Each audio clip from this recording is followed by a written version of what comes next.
First and foremost, I would like to express my gratitude to Elets for giving me this opportunity to moderate this panel. This is a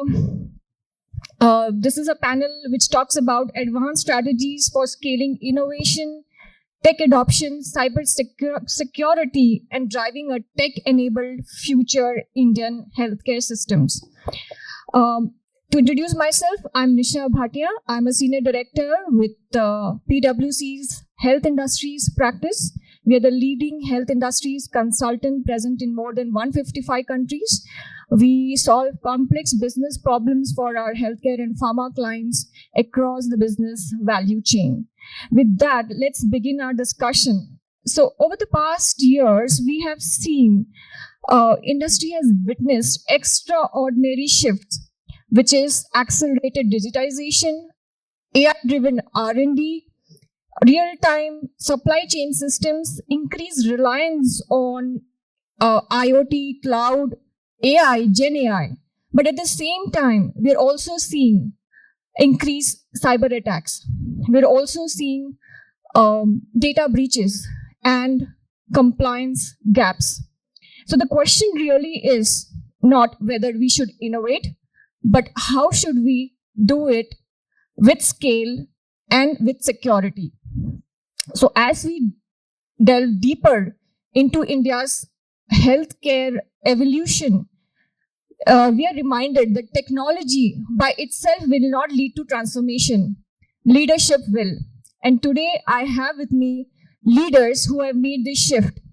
They are CIOs, CTOs, digital heads, innovators, and service providers who have made this shift and working towards creating a future where data flows securely, care is personalized, and innovation is handled responsibly. So with that, let's deep dive into 4 areas of our discussion today, which is governance and partnerships, digital infrastructure, cybersecurity, and emerging technology. Now, digital transformation is no longer nice to have. It's a do or die imperative. And as the old saying goes, if you want to go fast, go alone. But if you want to go far, go together. So together with our leaders, we will draw insights on how to build try and navigate and understand India's unique health technology landscape. So with that, let's begin our discussion. So let's begin with the how, how are we designing the policy and the digital framework in our today's healthcare ecosystem? So Pankaj, why don't we begin with you and try and understand, you could also please introduce yourself and just make us understand what are the governance frameworks or digital health policies that you are keeping in mind while you are innovating so that your patient's care is at the center, it is inclusive, at the same time, it is ethically guided. Right. Thank you so much. And thank you for having me as a part of this esteemed panel here. Brief introduction. My name is Pankaj Gautam. I lead the digital transformation in IT for Rainbow Hospitals Group. In terms of the, I guess everybody here understands the healthcare IT. I mean, we saw the earlier panel, which was full of, the operational heads from various things. The IT from almost implemented AI to artificial intelligence AI, it's kind of moved quite a lot from there to here. In terms of the frameworks, compliance frameworks that we have to look at, definitely there is ABDM that has come up, which is there. I can share my experience in terms of how we are doing it. So we do have ABDM compliance. It is important for us to have ABDM compliance through our main, the HIS that we use, so that we are ensuring that our standards that are prescribed within the ABDM framework, we are compliant with that. Then also in terms of what we are gearing up today, and everybody is towards the DPDP Act, to understand of what all things we need to change, especially with respect to the informed consent, which is revocable. involvement of patient in terms of revocation of consent, processing personal data, also in terms of how our data resides when we are looking at AI solutions, we are looking at cloud native technologies, in how it resides within the geography that is there, that is prescribed within it. So we are still, we have a lot of it compliant within it, but I guess it is also important what the final prescription comes in terms of how it is applied. So that is how I guess most of our colleagues are towards, whether it's the hospitals, whether it's the pharma industry. We are all working with a lot of personalized data of patients, and we are the safekeepers of the data. We do understand that the patient owns the data. That has been always at the ethos of what we have been doing. But now, I guess it's becomes more prescriptive and more compliant in nature. So we have to comply to whatever the framework comes in. Thank you. While you're building the digital infrastructure for your organization, and what are some of the solutions that you're prioritizing, while aligning with, say, NHDM and DHM goals? Hi, good afternoon, everyone. Again, thank you for inviting me for this panel discussion, and glad to see that the hospitals part are also part of this panel, apart from the manufacturing. Well, I think the hospitals, they deal with the people data. But when it comes to the pharma, we deal with the manufacturing of the products and kind of catering to the domestic market as well as the international market. So having said that, I think the manufacturing process itself undergoes a lot of the kind of scrutiny in terms of the compliances. And you talk about the US market or Europe market or any other market, there are so many compliances that have to be taken care of. This is as far as the manufacturing process is concerned. When it comes to the other part, in terms of data, the people data, employee data, or some customers data, different geographies that we are dealing with, there is a lot of concern on that also. So there are frameworks that have to be built in to ensure that these kind of data is also protected. And we are talking about data, data when it is created, when it is at rest, and when it is at motion. So all the frameworks come into picture for all of these aspects. We also kind of, I would say, challenged with several things that happen with respect to the manufacturing. You have legacy applications, you have new generation applications, and then a handshake of both of them. While doing the handshake, we also have to ensure that the security is also protected. And there is necessarily a lot of challenge in terms of ensuring that the perimeter is well protected. And I mean, I'm sure this is not for my company alone, but it is for the industry as a whole. Okay, and I'm expressing my personal views here, just as a disclaimer. But I think this is the kind of framework that is there all across. This is a challenge that is there for all the companies.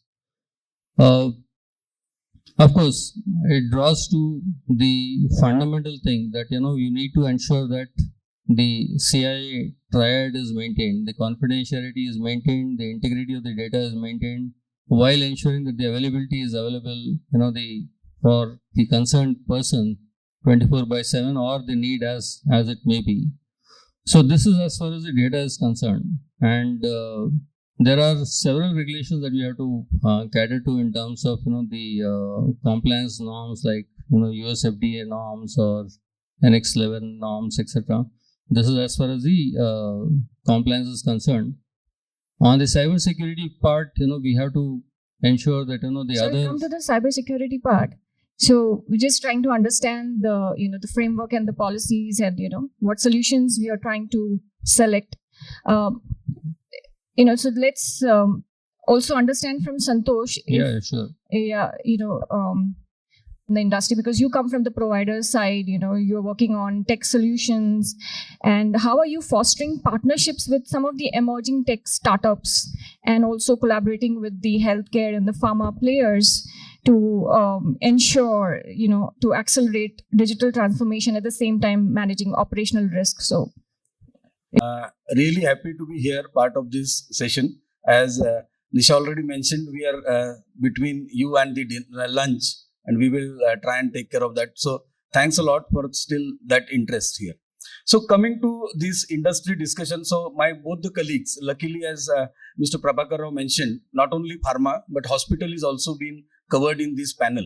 And both of them, if you heard them, they talked about the two things about it. Is this industry is in a transformation phase with the digitization and the complete Gen AI application suitability for this industry, and the benefits this industry is going to gain from these new digitization and Gen AI applications is enormous. So what we are looking at, whether it is about new API basically generations, or you talk about the research related to genome sequencing, you talk about when it comes to the hospital industry about robotic surgeries, or you talk about telemedicine, there is a importance of critical digital infrastructure. You need to have a lot of IT infrastructure that will reside, and you need to take care of its uptime, as well as you have to take care of the physical security of my colleagues obviously on the panel will talk about cybersecurity part, but it also needs to be taken care about the physical security. When you kept the data inside, so you need to have the access control for those right kind of access controls for those racks inside the data center, and you also need to have the basically the asset trackers as well. Apart from that, what we look at is uptime of the data centers, where our UPS systems, precision air conditioners play a big role. When it comes to the plant applications of the pharma companies, we have process equipments are supported by UPS systems, and also to maintain the precise temperature, we have a lot of solutions available in that space. Now coming to the main part about hospitals. When hospital is, one thing is happening is we are all seeing that hospital management system or patient data management system is really reaching the next stage. And we have complete solutions offering for creating the server rooms, hub rooms, and related entire IT infrastructure that we have. Plus, when it comes to the Gen AI application, the high kilowatt per rack is one of the challenges that people find when they have to deploy these applications. And we have liquid cooling solutions which can take care of this. So really, we will be very happy to partner with each one of you, because we understand this is not a standardized solution that we have to give to each one of you, but we will have to give you customized solutions. And we are really happy to be part of this kind of initiative, where we will spend a lot of time with you all to understand your customized requirements and provide customized solutions for that. Thank you. Okay, so let's now to support your future growth, which is across multi-location healthcare institutions. Nisha, any data breach is not just the financial or reputation event. It's a patient data privacy event. So now the patient has become the owner of the data, or whatever it is. Gone are days that the hospitals can deny of giving any of the data, but now the things are changing with the new DPDP Act. Like each step, there is a consent. Each step there is a consent. For example, if a patient is giving a lab test, we need to have a consent, like whatever the sample remaining, can we use it for our research purpose? In the same way, each step there is a consent. So it will become more challenging for the hospital operations. And at the same time, how secure in design is your apps, or what are the applications you are going to design? So the HIMS vendors are so rigid that they don't want to share the integrations between the other tools. So it becomes very, very challenging for the hospitals to adopt to the new tools coming in. So now the things are changing, like the HMS vendors are open for the integrations, and also the APIs, how secure are your APIs being created? And second comes the zero trust.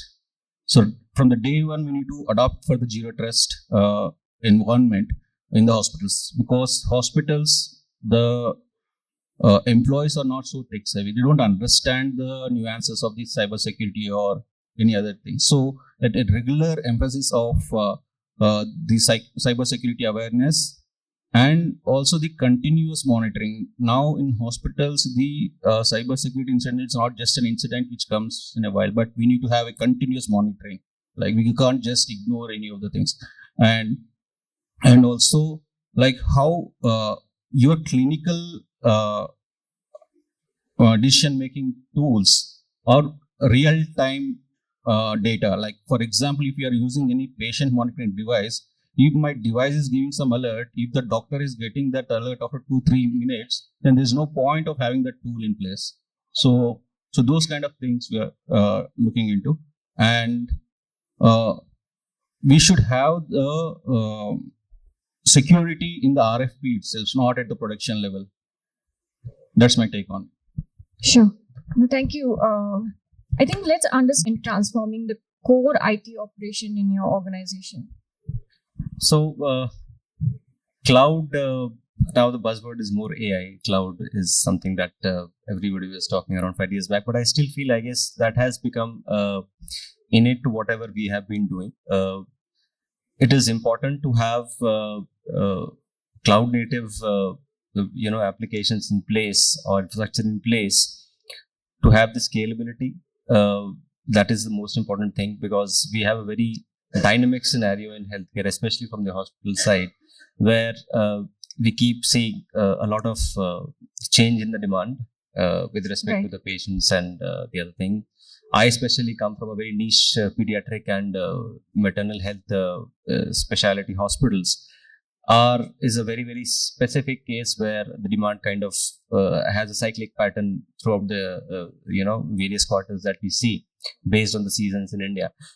So it becomes very important for us to have an app and infrastructure in place which kind of caters to the demand when it rises, and also kind of scales down when we have a lesser demand across most of our things. So scalability definitely is one thing that we look at. The second thing is the cloud native technologies, whatever we deploy on, we ensure it is ensured, because when we go for either public or private cloud, it is the security measures that both of my esteemed panelists spoke about, and Kishore also spoke about. Right. It is inbuilt into it. Then comes also in the part of data protection, data recovery, all those things, which is also kind of embedded into it when we go for such a solution. Otherwise, if you go for yourself, you have to build that everything within yourself, and it becomes very, very difficult. So, and third thing is ease of deployment. Because we are a multi-location setup, as Kishore said, it is very much important for ease of deployment is quite important for us. It is quite, and everybody that is as of now working on it. So as a whole, it becomes much more easier to pull up one more location into it if we are cloud native and we have the connectivity. Connectivity is not an issue in India at all, any time as of now. It is also important now, since we are talking about various innovations that are happening, the transition that is happening in the industry that Santosh spoke about. How do we implement those? Implementing those across multiple locations with siloed data is very, very difficult, almost impossible to do it. It is a Herculean task. If you have cloud technology like we have been working on it, it becomes much more easier to put those layers on top of our base layers which are there, to ensure that such implementations happen easily, as well as it is agile as well. Absolutely. So I think I mentioned earlier that we have to have a kind of a marriage between the legacy applications and the new generation applications. So that's part and parcel of the overall framework. And of course, there is a lot of data generated at the base level, which has to be kind of, there has to be a method by which, we can actually have interoperability, compatibility. Okay, like what we used earlier and the new versions, etc., that we have to take care. Of course, platform difference are there. You have today SaaS applications. You have several things. So we have to look at the interoperability while looking at the security aspects also. And that's where, all the other, checks and balances come into picture, like the VAPT or the GRC controls, etc., that come into picture, where we have to ensure that, there's no kind of a stray case anywhere. Okay. Yeah, so you need a robust cybersecurity strategy. At the same time, you need to balance the tech adoption. Correct. Yeah. Okay, so I think let's understand now more from the cybersecurity side. We have already covered much of it, but if there's anything that you would want to add, secure by design approach, and what are some of the trends that we are seeing increasingly in this space where we can prevent breaches and secure our data? Secure in design, as I mentioned earlier, also like it has become a very, very critical point at this stage in the ability. So interoperability is not just a thing, but also at the same time we need to take care of the security of each of the systems when they are talking with each other things. And one thing is like whatever the tool we are going to implement for cybersecurity, we need to check like what is the kind of databases that tool has specifically for healthcare. We can't just treat the IT kind of thing tool into the healthcare thing, because the database is very, very huge, because it's a new thing happening across in the world for the healthcare attacks. So whether the tool is really having that capability of blocking the new things coming up in healthcare, and also the clinical tools or the monitoring tools, whatever we are going to implement, how secure are the devices, like it's IoT device or anything. So we need to take care of all these things before we implement it, because cybersecurity or security is not just another word in the solution. It's a major part of the solution now. Absolutely. If I may add to that, Sure. what Kishore said, I guess is perfectly spot on in challenges when we look at secure by design. And it is also becoming more and more challenging with the kind of the interoperability and the integrations that we are starting to look at more with the AI coming in, with the large language models, LLMs integrations that are coming in, where our attack surface is considerably exposed. Also in terms of IoT, as you mentioned, then there are also talks where we are also exploring how do we connect to our industry partners, how do we connect to the pharma industry, how do we connect to the insurance providers, so that a patient gets a seamless experience at the end of the day. So having said that, this is very good to implement, but it is very, very difficult to kind of understand and plan ahead. So to ensure it is both the interoperability first of all, and then secure interoperability. No, brilliantly said. It's like hygiene. You only notice when it's missing. So, I'm asking all the organizations which are present here, what's your organization doing to stay clean and, protect your data? Future ready in terms of our emerging technologies. We all know that AI and Gen AI, now with the agentic AI, it's reshaping the health and pharma, right from diagnostics to regulatory submissions. So, whom should I ask? Digital transformation. At the same time, are we really putting aside some budget and money to bring in those kind of transformations? So those are some real questions. So over to you. Any of these organizations, let's say pharma companies or hospitals, if they want to use any of these technologies which are emerging, let us say Gen AI. Gen AI has two parts of it. One is where in the cloud or any co-location data center, the main training module will get developed. But the inference modules mostly will be at the on-premise kind of thing. It will be either in the data. When you are deploying Gen AI data center, the GPUs are one of the energy guzzlers. You take one rack, and typically we have been knowing it for many years that it is a typical IT rack is 5 kilowatt, 6 kilowatt, 10 kilowatt. But now the numbers that we are hearing are mind-boggling.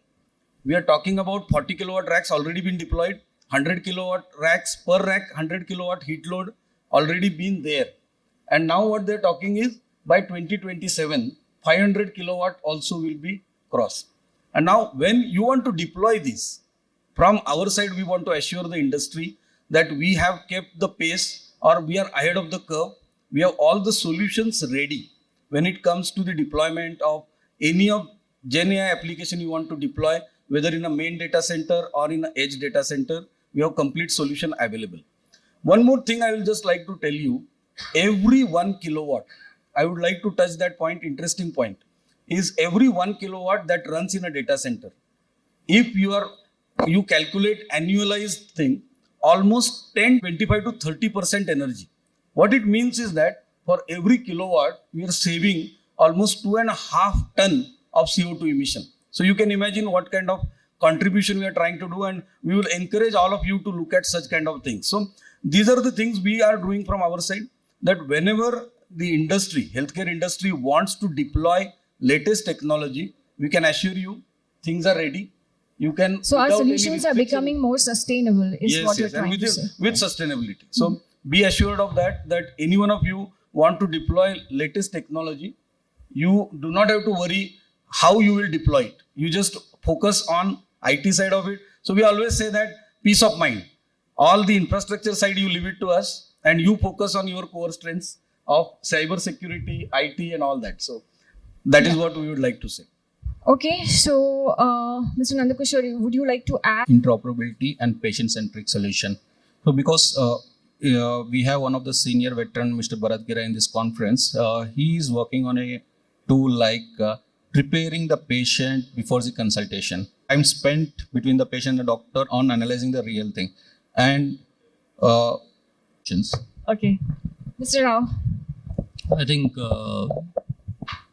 the 12 months is, kind of regulatory compliance has become very stringent. The statutory compliances are stringent. Cybersecurity is driven by natural as well as artificial intelligence, so we have to change our posture accordingly. And of course, I think he touched on an important point on the sustainability. That is something that is part of the agenda. So that's Brilliant. Santosh, last. Yeah. So I would say sustainable, agile, and ready to take any challenge. That kind of data center, people should go ahead with that, because all our customers deserve best from us. I think we should give them best, whatever is available in the means to overcome any challenges if they come. And we will do it jointly. That is what, and customized solutions will be the word today going forward. Thank you. Brilliant. No, so I don't know if we have the time to turn the mic towards the audience, but we can catch up on questions during our lunch break. Thank you to all our panelists here for sharing such rich and practical insights. So we are seeing that today the future of healthcare is not just digital. It is interoperable, secure, inclusive, and intelligent. So it's clear that innovation in healthcare industry is no longer optional. It is existential. And as one expert said, technology is a great servant, but a dangerous master. So innovation is only as good as the integrity, security, and purpose we embed with it. So with that, thank you all. Thank you to the panelists, and thank you for this opportunity.